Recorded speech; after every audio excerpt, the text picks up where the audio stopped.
Hello and welcome to my easy to understand guide to Black Mirror and the episode San Junipero and representation. This video is going to be particularly relevant for you if you are studying Eduqas A-Level Media Studies, as it's currently a set text on that specification. So let's start by having a look at the representations of the main character Yorkie.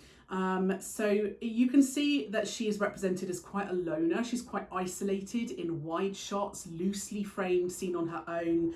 The camera tracks her through the city. She's quite silent and she's not interacting with anybody, even when she's in the club at first.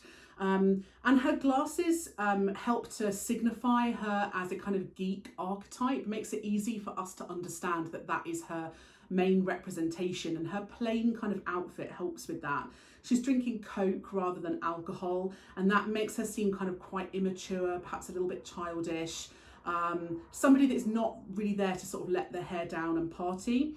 And she's obviously quite nervous and quite out of place. And throughout the episode, she tries different looks and none of them seem her. She seems quite uncomfortable in these different looks. And eventually she goes back to her original look, and that signifies that that is her real self, and she's being a bit more honest about who she is.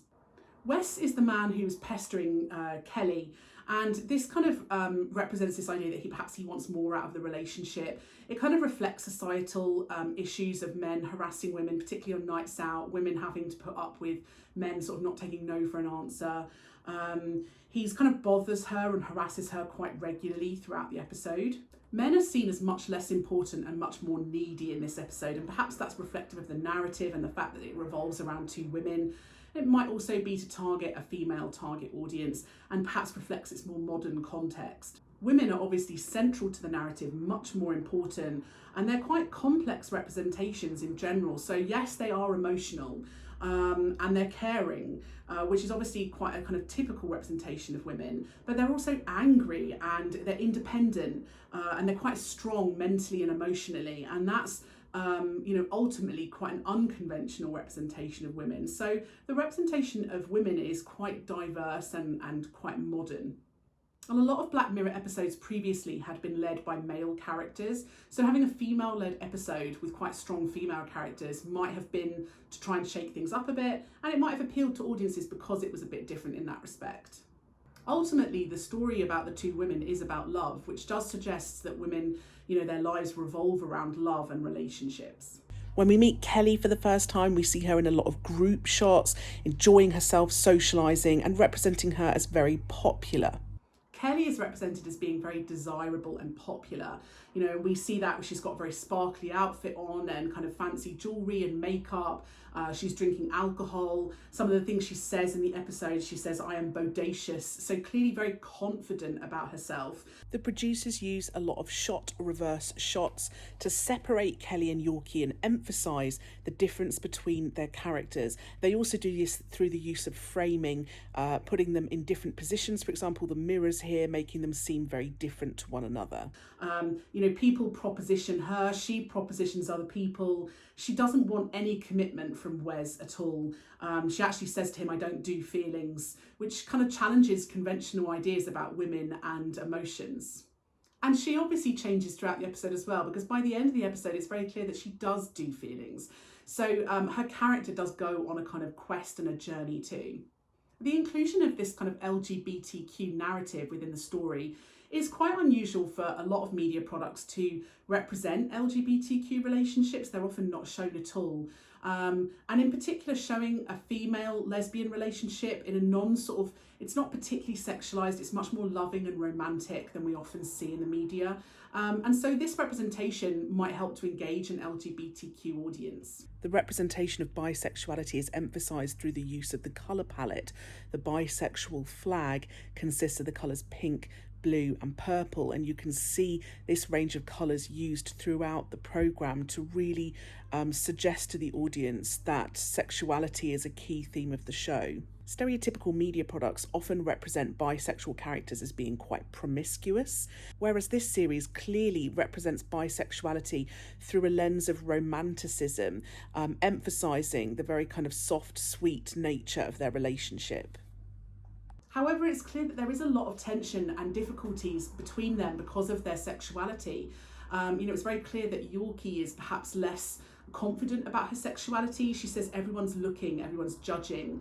So it's obvious that she's still quite uncomfortable with the idea of her relationship. Whereas Kelly is obviously much more confident, and Yorkie kind of backs away and sort of turns her down. So it's kind of reflecting this idea that there's still discrimination. There's still feelings that, gay relationship, lesbian relationship, perhaps a bit taboo, and some people still feel quite uncomfortable about coming out and being open about that in public. The show does have some diversity in terms of ethnicity. Obviously, you've got a mixed race couple, and perhaps that reflects, the fact that this is set in a reasonably modern era, and is certainly made in a modern era for a modern audience. So kind of being a bit more diverse in terms of their cast makes sense. The representations of age obviously make them seem very youthful and fun and full of energy, full of life. And that's really contrasted in binary opposition to the second half of the episode, where we see them as older characters, much older, and more kind of dependent on healthcare, medicine, doctors, nurses. Kelly is sort of very infirm, she's unsteady, she needs help. Yorkie's literally in a coma on a ventilation machine, very dependent. She's been in hospital for sort of 40 years.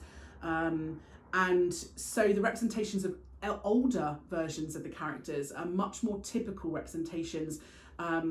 Seeing older people as being infirm, seeing them as being unhappy. There's lots of beige, grey colours in these scenes. And it's quite depressing and dull, some of the home life that certainly Kelly has. And so it's sort of suggesting this idea of binary opposition between young and old, and creating this idea of the speed in which we grow older, and the ways in which we change, and the ways in which that changes our relationship and our attitudes towards life and love.